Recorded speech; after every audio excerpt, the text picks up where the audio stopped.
Но не именно с ингушским, а с флагами депортированных народов. Лейла Албогачиева, она до сих пор остается единственной россиянкой, которая взошла на Эверест с двух сторон. Трагически закончила свой жизненный путь на Эльбрусе. Очень печально это было, конечно, но одна, как-то оказавшись одна на вершине, после западной вершины в одиночку пошла на восточную вершину. В Кабардино-Балкарской республике в Приэльбрусе я познакомился с известным альпинистом Абдулом Халимом Альмезовым, который несколько раз покорил вершину Эвереста. Друзья, всех приветствую, меня зовут Артем, и в этом видео Абдул Халим поделится своей историей покорения Эвереста, а также Эльбруса, самой высокой точки Европы, и плюс он рассказал историю единственной женщины, россиянки, ингушки по своей национальности Лейлы Албогачиевой, которая покорила Эверест с двух сторон. И если вам интересно, конечно же, оставайтесь со мной, не забудьте подписаться, нажать на колокольчик, чтобы меня не потерять, и поделиться своим мнением, либо задать вопрос вы сможете внизу в комментариях. Президент Федерации альпинизма, скалолазания и спортивного туризма Кабардино-Балкарии Абдул Халим Альмезов.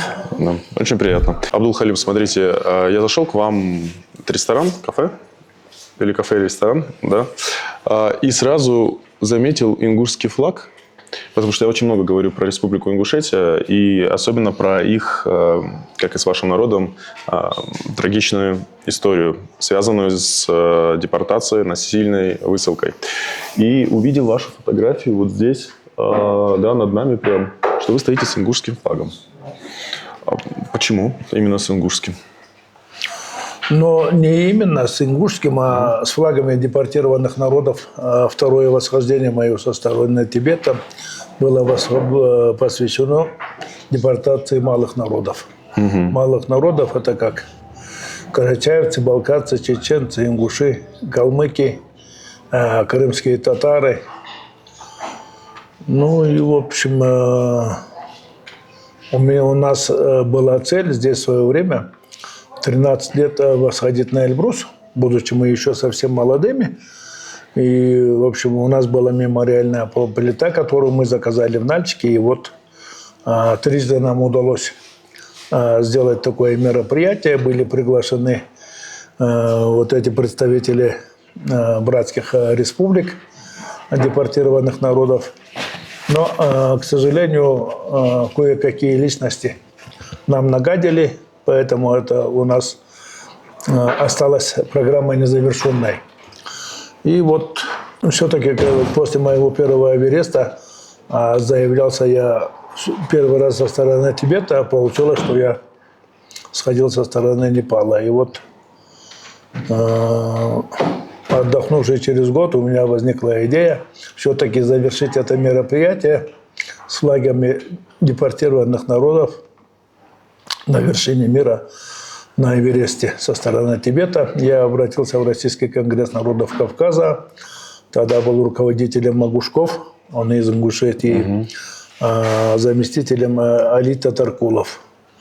Но они с большим вдохновением приняли мое предложение, оказали мне всяческую помощь. Ну, так как я уже фактически был готов, в 2011 году с флагами этих я совершил восхождение со стороны Тибета. Но это кафе, оно как туристско-альпинистское, так и горнолыжное. Я в этом кафе, как руководитель федерации, проводил много лекций по безопасности, так как я спасатель международного класса, по маршрутам, по Кабардино-Балкарии.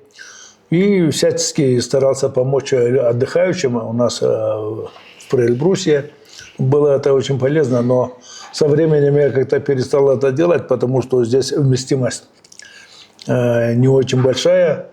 И мне неудобно стало, когда люди с улицы, там, открывая окна, стали с улицы. А так, конечно, здесь были очень интересные личности, даже среди тех людей, которые здесь были.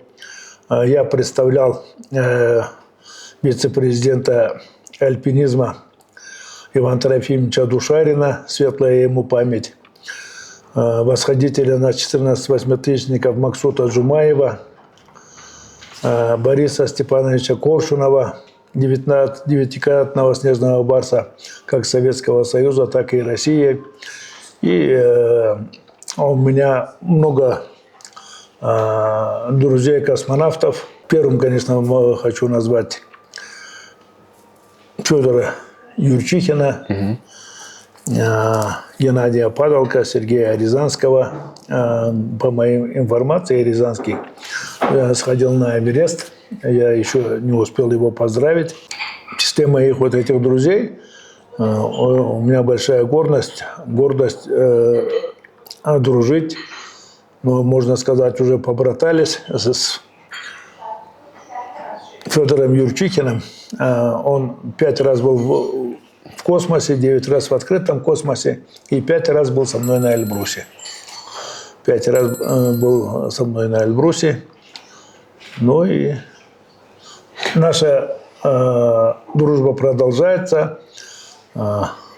Аллах дал ему на старости лет сына, будучи уже дедом. И вот он имел неосторожность привезти своего сынишку сюда.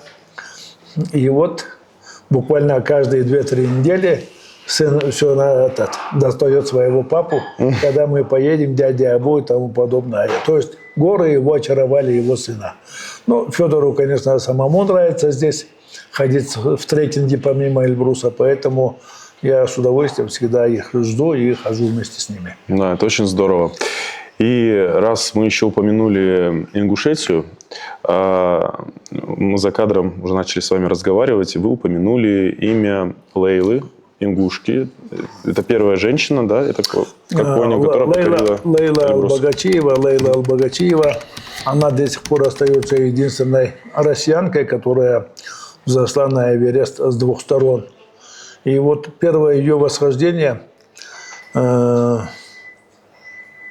1998 года, когда я был руководителем восхождения карачаевской породы лошадей на Эльбрус, ребята обратились ко мне с просьбой, чтобы я взял на восхождение ингушку, девушку, которая уже адаптировалась и хочет с нами пойти на Эльбрус. Ну, когда я ее увидел, горящие глаза такие, думаю, отказать вариантов не было. Конечно, она пошла с нами. Это ее была гордость. Она впоследствии очень много писала, что вот первое восхождение карачаевских лошадей, что она в составе этой экспедиции была на Эльбрусе. Ну и потом же она загорелась Эверестом. Очень долгое время меня просила. Но, в общем, можно сказать, что вот это мое восхождение и мое вручение руководителям республик, в том числе и Евкурову, флага Ингушетии, с пожеланием, чтобы рукой Ингушетии, флаг Ингушетии был поднят на Эльбрусе, на Эвересте. И вот с Божьей помощью, с помощью Аллаха это осуществилось. Это осуществилось в лице Лейлы Албагачиевой. Из всей команды тогда поднялись только Лейла Албагачиева. Сперва поднялся мой троюродный племянник в команде Ингушетии Азнор Хаджиев, и потом впоследствии поднялась Лейла Албагачиева. В общем, потом она еще сходила на Эверест 2-й раз. Но, к сожалению, судьба так сложилась, что она очень любила Эльбрус, ходила на него постоянно. И, к сожалению, трагически закончила свой жизненный путь на Эльбрусе. Очень печально это было, конечно, но как-то оказавшись одна на вершине, после западной вершины в одиночку пошла на восточную вершину и на спуске сорвалась. И вот тот ее материал, который свидетельствовал ее гибель, но там был несчастный случай, что она просто зацепилась за шнурок своего ботинка. Ну вот, к сожалению, вот мы до сих пор храним память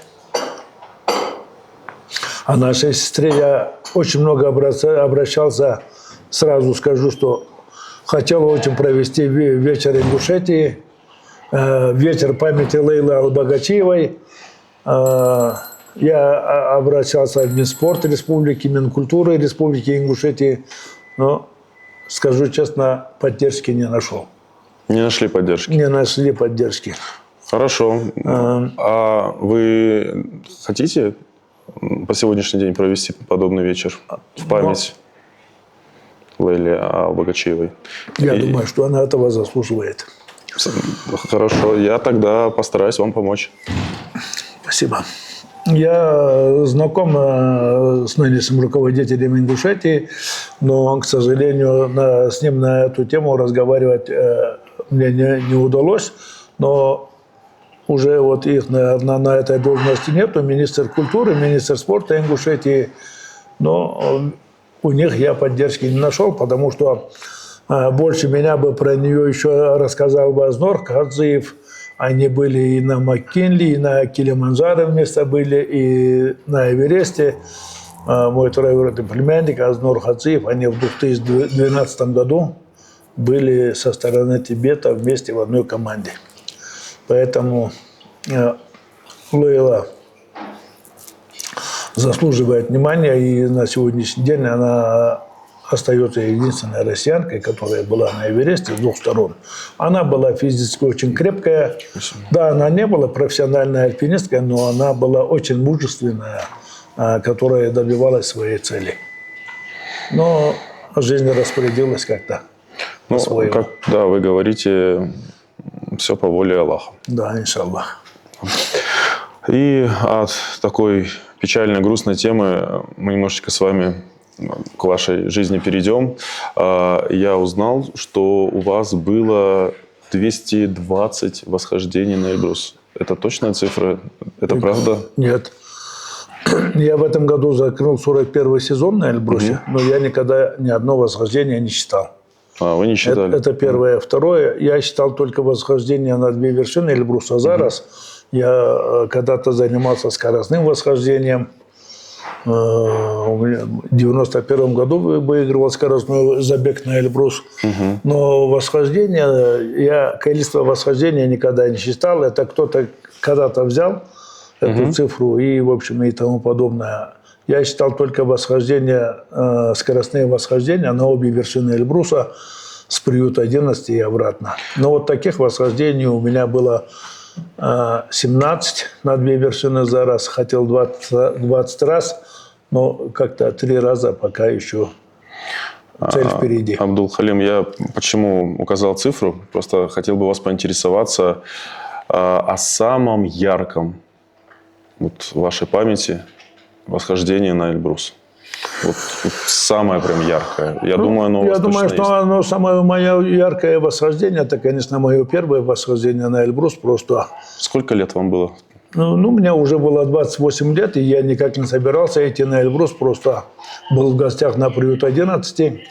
А в тот день был знаменательный день, 40-летие Победы.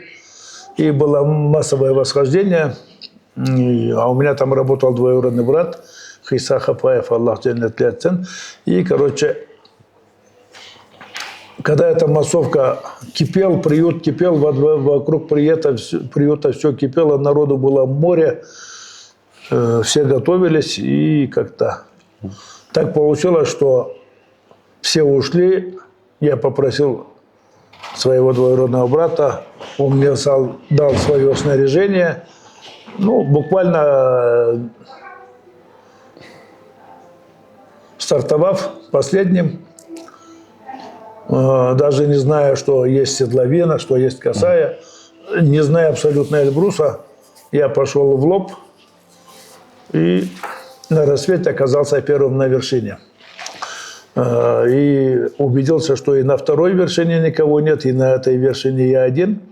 И вот после этого моего значимого восхождения, откуда у меня возникло восхождение на Эверест, мой уже будущий руководитель, тогда еще МЧС не было, была контрольно-спасательная служба при ВЦСПС, Борис Османович Тилов, пригласил меня вот, из-за моего рекордного восхождения, что у меня есть какие-то данные, но я до этого работал спасателем на канатной дороге Эльбруса, и меня пригласили туда, и я там уже как начал проходить через альплагеря и расти как альпинист. И вот такое мое значимое восхождение. Конечно, восхождений у меня было очень много, и с флагами Советского Союза и тому подобное. Много мероприятий, значимых как для Советского Союза, как и для России. Сейчас много мероприятий, связанных с нашей Родиной. Я совместно с Федерацией альпинизма России провожу эти мероприятия. Поддерживаю все эти мероприятия и соревнования и тому подобное. Абдул-Халим, у меня есть тоже не только от меня вопрос, но и от моих близких друзей, знакомых. Они мне сегодня писали в WhatsApp, так как ни разу здесь не были, про опасность спусков на лыжах. Есть ли какие-то экстремальные, я не знаю, здесь спуски? Вот уровень, они говорят, бывает красный, да, желтый и черный, да, я в этом не разбираюсь. И попросили уточнить. Если будем брать гору Чигет, она экстремально, конечно, черная. Но что такое черная трасса? Гора, которая вообще фактически не обслуживается. Гора, которая помимо официальных таких малых трасс под канатной дорогой, фактически юга и север Чигета очень лавиноопасные. Очень лавиноопасные, но так как у нас очень сильно развивается фрирайд, экстремальные виды, это как на лыжах, так и на доске. У нас очень любят пухляк, будем говорить так. Хотят оторваться, конечно, но, к сожалению, как на югах, так и на севере подвергают жизнь опасности. Вы бы не советовали, не рекомендовали? Ну, конечно, играть жизнью. Я же говорю, что мы никогда, как спасатели, никогда в интернете не публиковали, сколько человек где погибло. А также, если мы возьмем Эльбрус, на сегодняшний день знаем, что курорты России сделали великолепные трассы, канатная дорога, шикарно. Знаки, все хорошо.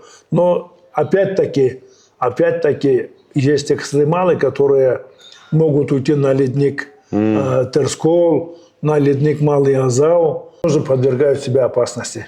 Они то же самое, они думают, что задуваются, но ледники иногда бывают, что они не задуваются. Если горнолыжник едет и имеет неосторожность просто остановиться, встать неправильно, так или вот он может внезапно попасть в любую дырку, которая не задута. Поэтому я бы не рекомендовал, конечно, делать такие вещи. Подумайте о близких и родных, да, в этот момент. Я вот за всю свою сознательную жизнь, ясно, что как спасатель, может, приходилось куда-то ехать, а так за сознательную жизнь, если я даже хожу ски-альпинизм, а ски-альпинизм – это подъем на лыжах в гору, есть такой вид спорта.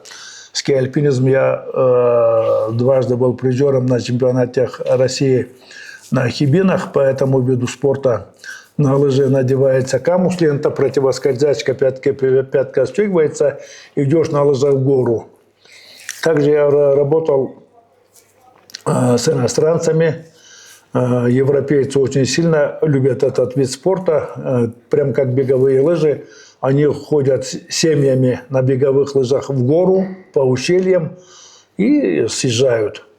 Ну вот, я к чему это говорю, что даже вот, когда я хожу в ски-альпинизм, я знаю, что есть риск, и я никогда не отклоняюсь от официальной трассы, даже имея свой опыт. Поэтому, конечно, не хотел бы никому рекомендовать и чтобы, конечно, меньше огорчали своих родителей. Я полностью вас поддерживаю. Не нужно рисковать. Конечно, жизнью. зачем это? Эта игра не стоит свеч, так Конечно, сказать. это, ну, самое худшее, что многие ребята, не зная друг друга, списываются по интернету, как катание на лыжах, так и восхождение. И даже были случаи, когда потеряют друг друга на Эльбрусе, разъезжаются по домам и даже или боятся сообщить, или не знают даже адреса друг друга, чтобы сообщить и тому подобное. Да. Были такие некрасивые случаи, вот, к сожалению. Да. И, Абдул Халим, в завершении нашего с вами душевного разговора я хотел бы попросить вас о том, что вы могли бы пожелать России и своему народу, будущим поколениям. России я бы хотел, конечно, первое – это пожелать мира. Мира. Тут, когда сидели, начали же рассказывать про войну. Да. Это же место, про Эльбрус, это был самый это высокогорный фронт Великой Отечественной войны. В свое время я водил компанию «Моя планета». Мы снимали фильм «Заоблачный фронт. Битва за Эльбрус», где на 170-летие РГО в присутствии Владимира Владимировича мне вручали почетную грамоту Сергея Кожегетовича Шойгу, с которым я непосредственно работал. Поэтому мир и, конечно, здоровый образ жизни. А чего сейчас не хватает нынешней молодежи. Вот те предыдущие поколения, которые я застал, мы свободно с 3700 ходили на Эльбрус и возвращались. Сегодня же, даже забрасываясь на ратраке на 4700 или на 5100, многие люди физически, Справляются. имея ту же акклиматизацию физически, очень тяжело идут и очень тяжело возвращаются. Ну, у нашей молодежи, как и я думаю, что и в нашей республике, так и по России, я думаю, что хоть и это вводили значок ГТО, но совершенно далеки. Вот на сегодняшний день даже сыграть в настольный теннис, кроме одного, двух, трех ребят и моего старшего брата, совершенно даже в настольный теннис не с кем сыграть. А сидят все на телефонах и на энергетиках. И я думаю, курят. Что и курят, и тому подобное. Поэтому желал бы вести здоровый образ жизни. Здоровый образ жизни, прежде всего. Как говорили в Советском Союзе, бросай курить, вставай на лыжи. Конечно, ну зачем это? Конечно. Поэтому вот здоровье, еще раз здоровье, потому что... Да, Абдул Халим, вам огромное спасибо. Дай Бог вам здоровья, долгих лет жизни. Спасибо большое вашему народу за гостеприимство. Мне очень понравилось здесь. Я поснимал много разного контента. Уже стал выставлять. Люди счастливы и довольны. Многие не знали о некоторых моментах истории той же. Пусть процветает ваш народ, ваша республика. Взаимно, все. Всем желаю мира и, самое главное, единства.